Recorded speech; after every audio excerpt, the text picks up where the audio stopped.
This is a story about how I became a 30-year-old male who is secretly afraid to be outside after dark in cities.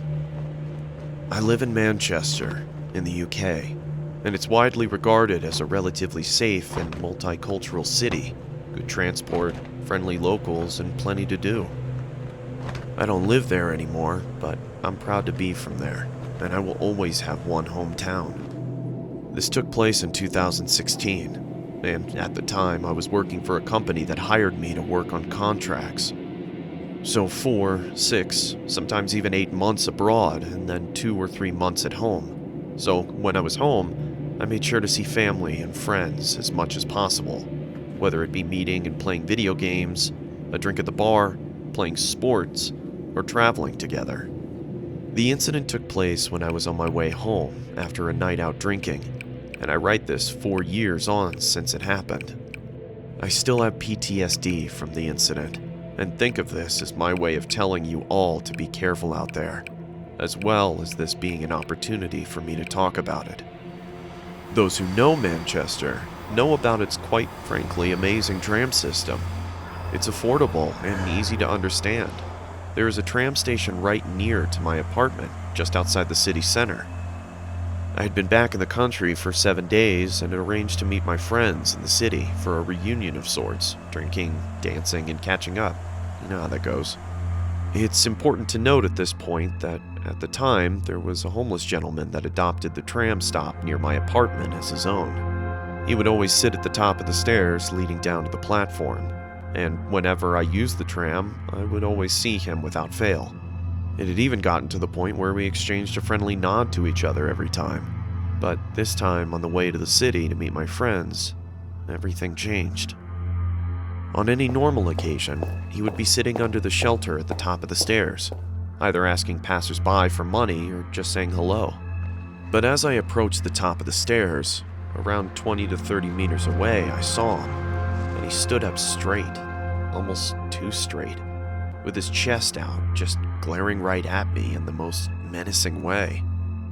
His brow was furrowed, his jaw was clenched, and he was breathing heavily. I could see his chest rising up and down with speed from now 20 meters away. Maybe drugs was involved or something had angered him. Why me? I thought. Now, I'm not the biggest guy in the world. I'm 6 foot and athletic, but I don't believe violence is the answer in any case. I'm not easily intimidated at all, but the way this guy looked at me sent shivers down my spine. I immediately looked down after we made eye contact, and then looked ahead, because I thought maybe it was just a glance from him. Then, I looked back at him again, when I was even closer and his eyes were still on me. This time they were wide, and he looked unhinged like he was ready to attack. I looked away again because at this point I felt I had to ready and prepare myself for a potential confrontation with this guy. When I was close to him, I looked back again, and he took a step forward, watching my every move, looking me up and down as if he was assessing my weaknesses. As I approached the top of the staircase, he was turning his head as I moved. I knew that this was not normal behavior from him, or anyone for that matter. I thought I have to address this, because he's freaking me out, so I stopped, met his gaze, and pointed my body towards him just before I went down the stairs, and I calmly asked him, "Is everything okay, mate? Can I help you with something?" Nothing. I got absolutely nothing as he looked into my eyes. I could hear his fast breathing at this point through his nose, and he looked like he was having some sort of episode. So I moved on and quickly went down the stairs. What the fuck has gotten into this guy? I thought. I almost felt bad for him. At the halfway point of the stairs, I looked behind me to see him standing at the top, looking down, directly at me again. I could only describe the look he gave me as bone-chilling. He looked like a predator that had found his prey. I kept moving as I didn't know if this guy had a weapon or what his intentions were at this point. When I got to the bottom of the stairs, I turned around again, and to my shock, He had walked 4 to 5 steps down, still standing and glaring at me with the same disturbed and angered look. He was clearly stalking me now. I could feel my heartbeat in my ears, and sweat was forming on my forehead and palms. Luckily for me, the platform was very busy, and the tram I needed to catch was approaching, so I quickly immersed myself amongst the crowd of people getting onto the tram and found a seat. Wouldn't you know it, when I sat down and the tram started moving, I looked back towards the bottom of the staircase, and there he was, just glaring at me with this horrific, sinister grin on his face. I did not feel safe. I felt targeted. His head moved and followed the tram, looking me in the eyes as we moved away. The entire journey to the city I felt on edge, anxious, and all I could do was think about that guy. When I eventually got there, my friends automatically picked up on the fact that I seemed a little off, so I told them about the situation I was just in, which they just dismissed, saying that I was probably just being paranoid and that he'll be gone by the time I get back home. I agreed with them because I realized that he is usually only there during the daytime, so I enjoyed the night. We all drank, laughed, and even met some cute girls. Before I knew it, I was hammered, to the point where I had to look at my phone with one eye closed. My balance was off, and I felt like I could throw up at any second. It was around midnight and time to go home, so I said goodbye to my friends and arranged to meet the next weekend due to the success of this one. The last tram was approaching, and I had to run drunk as a skunk to make it in time. I got onto the tram, and when I got a seat and caught my breath, I remembered what happened at the tram station on the way back to the city. I felt sober suddenly, and I was honestly on the verge of an anxiety attack, until I remembered that I never usually see the guy late at night, which was comforting for the remainder of my journey.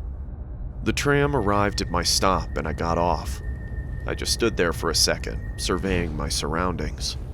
The platform was empty. The skies were clear, although dark. The air was warm, and the only sounds were the nearby traffic and the tram leaving the platform. I remember it like it was yesterday. I looked towards the bottom of the staircase on the platform leading to the street, and I took a deep breath. I approached the stairs and looked towards the top. Much to my relief, he wasn't there. Stage 1 over. Stage 2 was easy. Get to my building, which was about 150 meters away from the stairs. As I slowly walked up the stairs, trying to make as little noise as possible, my heart was in my throat. All I could think about was what I would do if he was there. But I was drunk and I didn't think fast enough. I arrived at the top and looked to my left, and what do you know? He's there. And as soon as I look at him, his head snaps, and he's looking me in the eyes with the same terrifying look, almost foaming at the mouth like he's won a prize. He stands up slowly and turns to face his body towards me. At this point, I realized how tall he was. About 6'2", huge gray and dirty beard, almost skinny with a lean body type. I was almost pissing myself. So to break the tension, I just nodded at him and told him, "Good night, mate," and I walked on quickly towards my apartment. I suddenly heard a deep, hoarse voice say, "You got any spare change?" Loud and obnoxious. Which I turned and replied quickly whilst I was walking backwards. "No, mate, sorry. Have a good night, though," and walked on again. I was free, and my anxiety was disappearing. All I was thinking about was getting to my building as fast as possible. Then, I heard what felt like the loudest, most aggressive voice ever. "Hey!"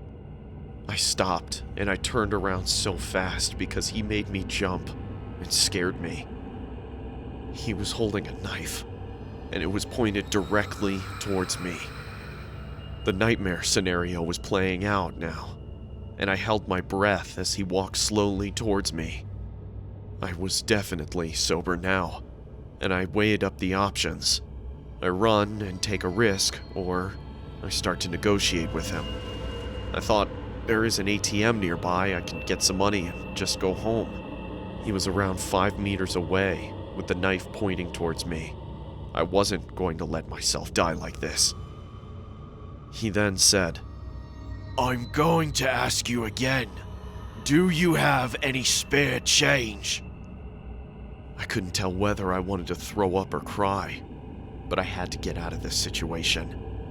No one else was around that I could see or hear, and it was on me to get out of this. I said to him, "Look, there is an ATM." I couldn't even finish my sentence, because he had thrown the knife at my face. It hit me just above my eye, cutting me on my eyebrow, taking a chunk of skin clean off, and there was blood in my eye, partially blinding me, and there was blood all over my face almost immediately. I was blinded and breathless. I fell to one knee in shock, and I barely saw the knife in front of me on the ground through my drunken, shocked, and partially blinded state. So I reached for it as fast as I could. But it was too late. He had already picked it up and tackled me to the ground. I yelled a guttural and deep shout for help down the street as he tackled me, holding the knife, a sound I didn't know I was capable of making, but the adrenaline was coursing through my veins now. He had the knife in his right hand and plunged it down towards my face, and the only thing I could do was put my hand in the way. I screamed in pain as the guy was on top of me. He had put the knife clean through my hand, in between the knuckles of my middle and index fingers to be specific. I started to push back, and realizing how much stronger I was than him. The tip of the blade was about 5 inches from my face, and then a miracle happened.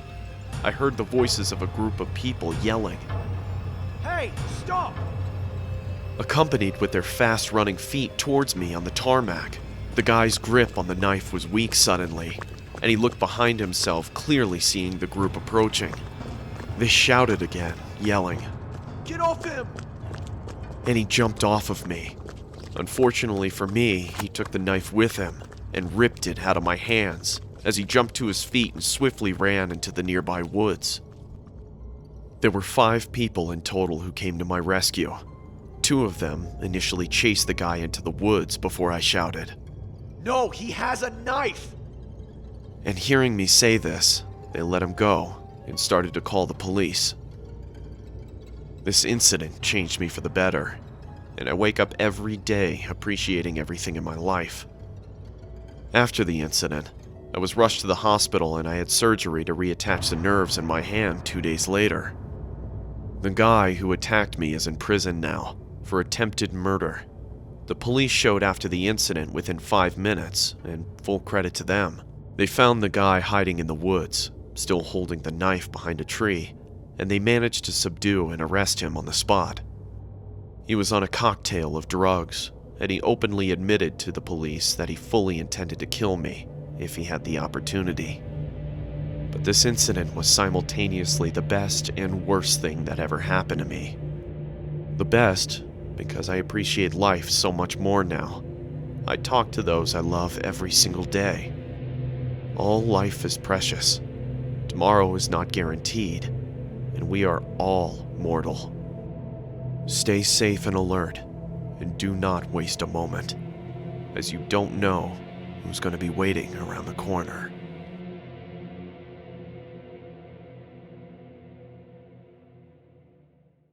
Thank you for sticking around to the end of the video. If you would like to support the channel, check out the merch link in the video description.